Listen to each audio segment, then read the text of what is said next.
Amahoro y'Imana abane nawe mwene data.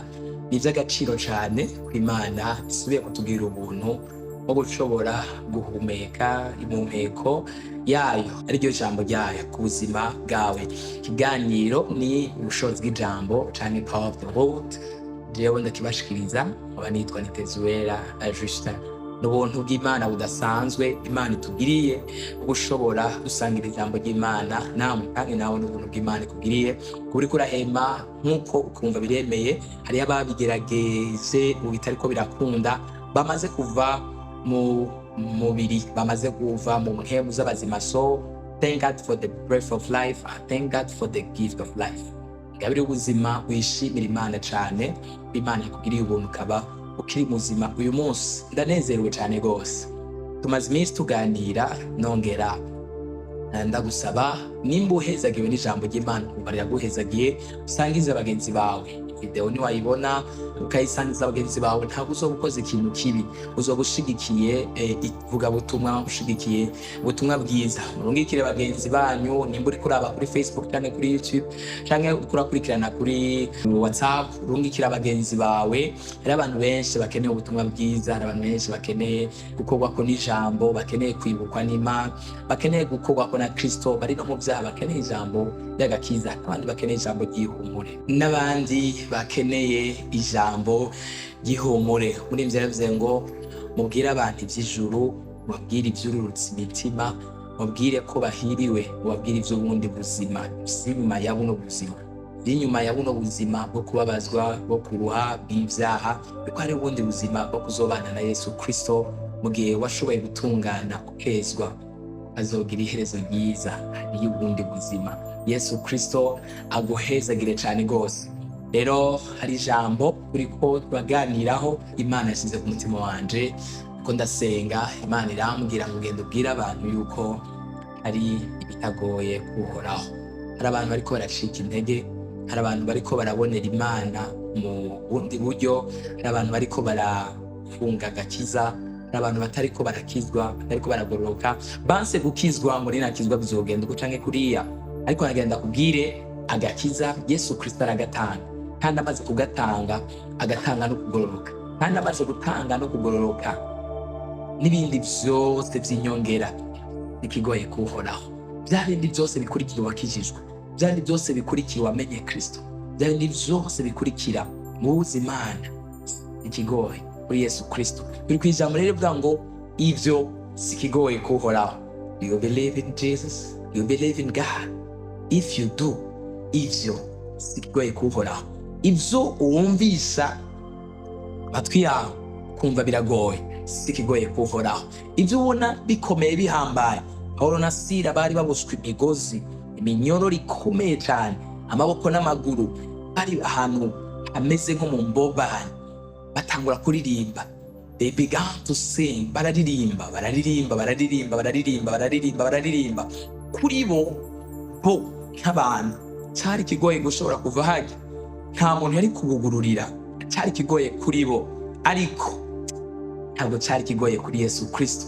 Bararirimba, marayika w'Imana aracisha imigozi, acisha iminyororo, barugururirwa mu maguru, n'imiryango iruguruka, kubera ko kitari kigoye kuhoraho. Petero baramufata nawe, ariko abishengero barabimenya, baravuga ngo kuri twebwe, we as a human being, ntabwo vyotworohera gushobora kudodora kuriya muryango wibohera ngo tumukureyo. Ariko turazi uwo bitagora, turazi ushoboye kugenda kumubohoza, turazi ushoboye kumutabaza. Bateguye urupfu, abishengero barasenga, kubera ko atari kigoye kuhoraho. Uhoraho aragira icyo akoze. Imana idufashe cyane. Abayuda bateguriwe iminsi yo kwicwa, yo guhonywa, bateguriwe kwica. Noneho kozi w'Imana abimenya, arabwira Esteri, genda udodore ku mwami, ugereyo ahari hari icyo Imana ishobora gukora. Kuko kuri twebwe bateguriye kutwica, bateguye kutugirira nabi. Moridekayi aramubwira ati you go, genda ubwire mwami, utubwire kubera ko kuri twebwe nikigoye gukira, kubera ko kuri twebwe nikigoye kuronka ubuzima, kubera ko kuri twebwe nikigoye gutabagwa, kuri twebwe nikigoye kuva muri ibi. Ariko sikigoye kuhoraho, sikigoye kuri Kristo Yesu, sikigoye ku Mana, sikigoye ku Mana kudutabara, kigoye ku Mana kutwongera ubuzima, kigoye ku Mana kudukiza naho bateguye kutwica, naho bateguye kutugirira nabi, naho bateguye kuturangiza. Ariko sikigoye kuri Kristo Yesu kudutabara, kubera ko kitari kigoye ku Mana. Imana kirakora igitangaza, barabatabara. Wari kwicwa aca hekwa ku farasi. Imirimo yari yarakoze ikiribukwa, Moridekayi aribukwa, aratabagwa. Haleluya. Sikigoye kuhoraho, nicari kigoye kuhoraho kumukura iyo yari ari hasi ku muryango, akaza agashigwa hejuru. Kadakubwira uhoraho sikigoye kugukura hasi akagushira hejuru. Uhoraho sikigoye kuguha agakiza ukagororoka. Uhoraho sikigoye kuko waramwizeye, warateye intambwe uvuga ni God I receive you, ndakwakiriye umbere umwami n'umukiza w'ubuzima bwanje, kugushoboza. Hanyuma ukavuga ngo nshoboza mwami, pereza inkomezi, pereza imbaraga kugira ngo ushobore kugoroka no gutungana. Sikigoye kuri we gushoboza no kugushigikira. Nagomba rero dusome ijambo ry'Imana muri Nehemiya cyaho ca kabiri. Nagomba dusome Nehemiya cyaho ca kabiri ku murongo waho wa 20. Aravuga ngo nanze ndabishura nti Imana yo mwijuru nizotuma bikunda.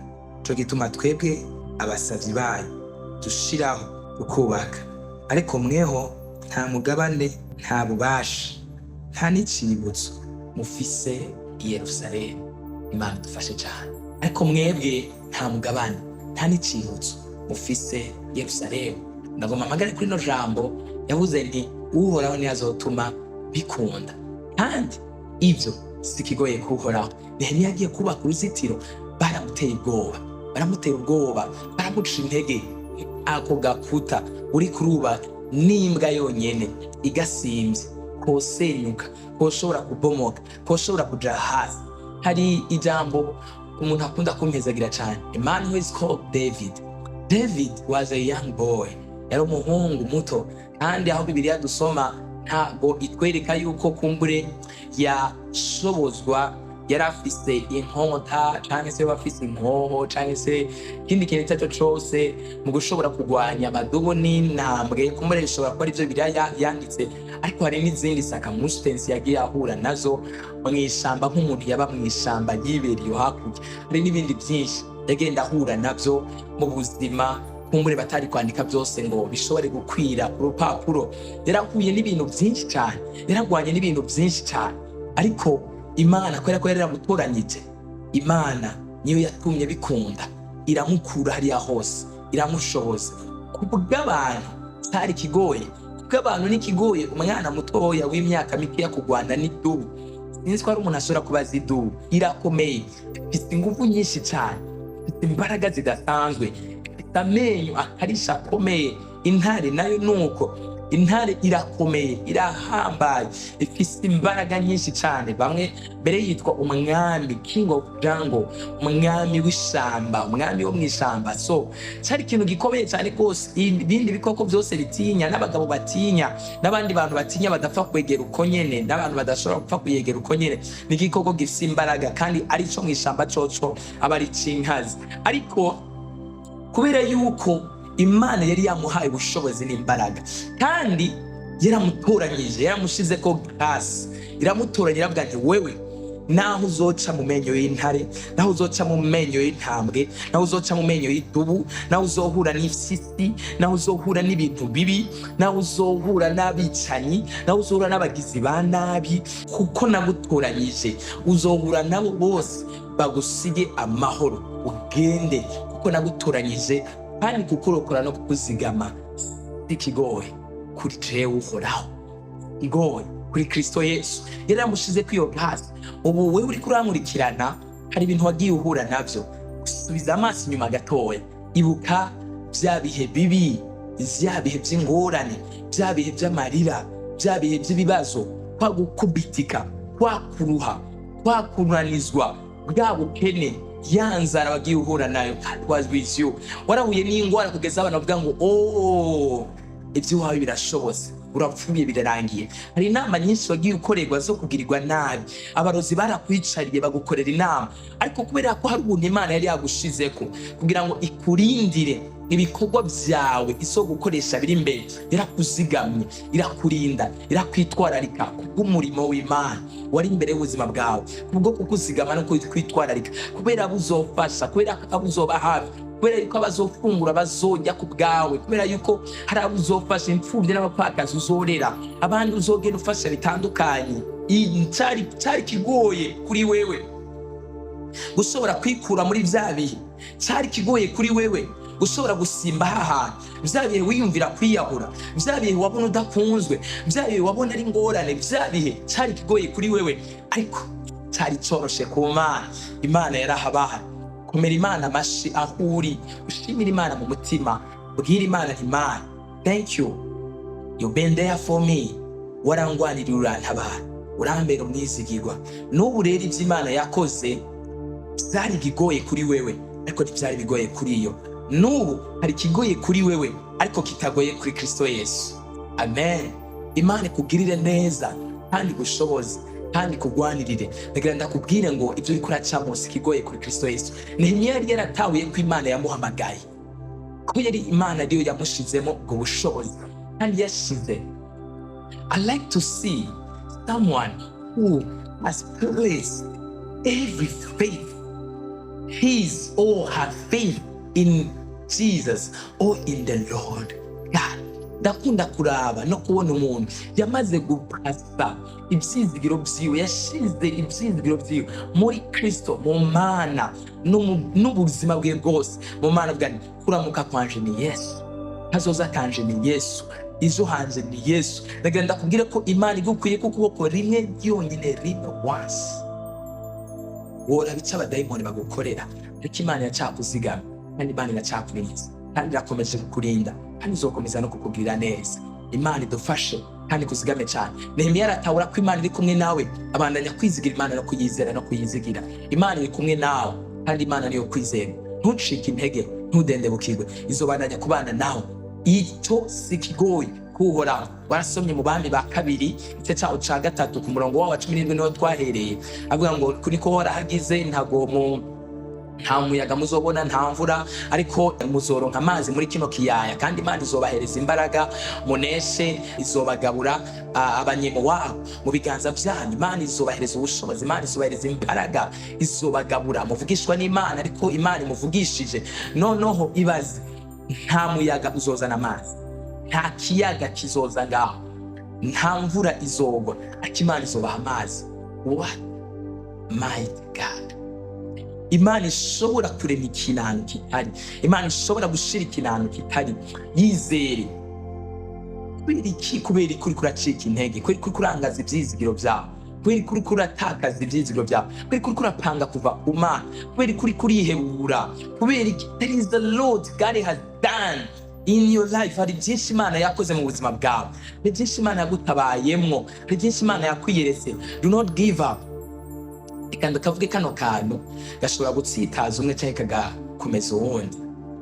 Imana ntago yigera ireka abanyamwete, ariko umunebwe Imana yigera imushigikirako. Aricyo gituma yavuze ngo utere intambuko imwe. Iyo ntambuko imwe ni yayindi yo kugira umwete wo kurondera Imana, wo kuza amakoraniro, kwibera birushiriza kuba bibi, murushirize gukorana, kwibera murushiriza gusenga, yo kwizigira Imana, yo gukorera Imana, kwitangira Imana, gukora ibishoboka byose kugira ngo Imana ishobore kukugirira neza. N'ikindi yavuze, yabwiye Yeremiya nk'amagana, there is something of calling, there is a master of calling. Hariho akantu ko guhamagara nako kugira umwete. Imana ikunda abanyamwete kandi Imana ntigera itererana abanyamwete. Imana idufashe cyane.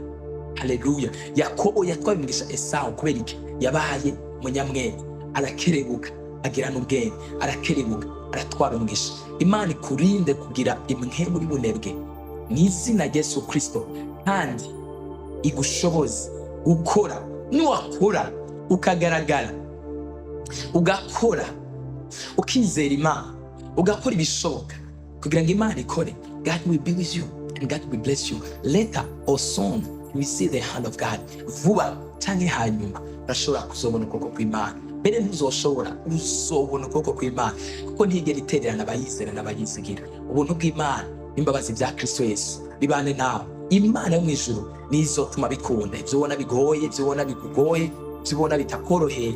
Imana yo mw'ijuru nizotuma bikunda. Ndabisubiyemo, Imana yo mw'ijuru nizotuma bikunda. Umugisha w'Imana ubane nawe. Gira neza kwa Kristo Yesu kube kuri wewe. Amahoro n'umunezero n'umwuzuro uva kuri Kristo Yesu bishinze kuba muri wewe. Reka ndagusengere kugira ngo Imana ikushoboze. Mana, mu izina rya Yesu Kristo ndasenze sengera umwene data, mushoboze, mutabare, mugirire ubuntu. Mwami Yesu Kristo, birashoboka ko ariko arahura na batobiya n'abasanyibarati bariko baramuca intege. Birashoboka ko agoswe imbere n'inyuma, abona icyo afata n'icyo areka. Ariko wewe ni wewe wavuze ijambo ngo niwe uzotuma bikunda. Niwe uzotuma bikunda ko atera imbere. Niwe uzotuma bikunda ko agororoka. Niwe uzotuma bikunda ko azogira iherezo ryiza. Niwe uzotuma bikunda ko ari umufiance mwiza.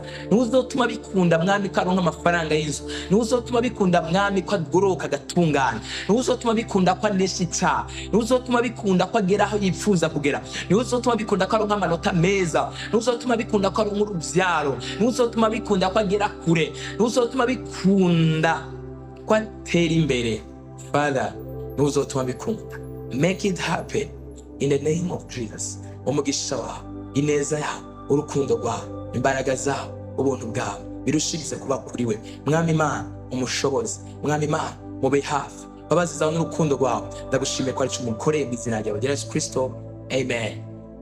Umugisha wa Yesu ukubeko, babazi za Kristo Yesu zikubeko. Ndashimiye cyane umuntu wese agira icyo akoze kuri iyi Power of the World. Abasenzi badusengera, Umwami Yesu abahezagire kandi Yesu Kristo abashoboze. Ndabizi ko ari abantu badusengera bama babimbwira ko badusengera. Yesu Kristo aguhezagire. None uko nkora ngo ndagushimire, ariko Yesu Kristo wewe abona ibikwiriye kuri wewe aguhezagire cyane. Urushirize kudusengera mu Imana, urushirize kudushoboza no kutubashangira mu bikorwa birushirize kugenda neza. N'umuntu wese agira icyo akoze, wewe ugira icyo ukoze, wowe ugira uko witanze uburyo bwari bwo bwose. Mwami Yesu aguhezagire, Mwami Yesu aguhereza umugisha. God bless you. Yesu aguhezagire, muhezagirwe. Ni Tezera Justin, niyo mwari kumwe mu kiganiro. God bless you.